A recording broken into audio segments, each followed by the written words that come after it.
The strongest schools aren't led by force. They flourish because someone dared to lead with care. Monday's episode was a great story, but if it doesn't change how you lead, what's the point? This is Applied Leadership. Every Thursday, I break down what to do with what you heard. Christopher Fuzessy's leadership is a masterclass in something we often overlook. Not authority, not urgency, but empowerment, built on values, not just results. So let's unpack it. Christopher said education must be at the center of flourishing communities. That's not just poetic, it's strategic. The most resilient schools aren't defined by test scores. They're defined by belonging. Research backs this. Brick and colleagues found that schools with high relational trust had significant, stronger academic gains, even without major funding changes. And Sampson's work on collective efficacy revealed that when people believe their community is capable of caring for itself, outcomes rise across the board. So what does that mean for you? Community-centered leadership isn't just about outreach. It's about intention. Here's an applied action. Ask your team this. What's one thing we do here that makes people feel like they belong? Then follow it with, what's one thing we could do better?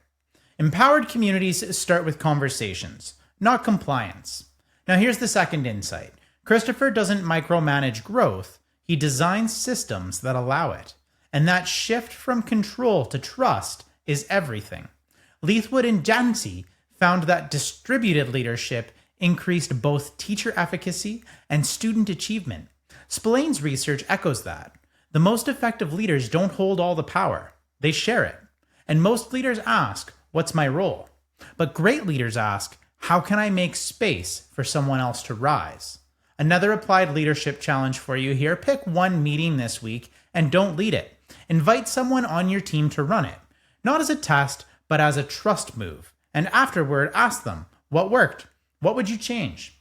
That's how leadership scales.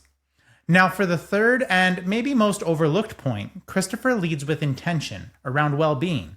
Not as a buzzword, as a leadership lever. Hargreaves and Fullen describe sustainable leadership as the kind that protects not just performance, but the energy and ethics of the system.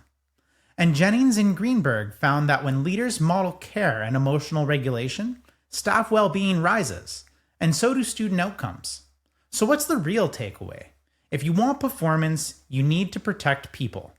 Another applied leadership shift here for you. Audit your own leadership behavior this week. Ask yourself, where am I modeling recovery and reflection?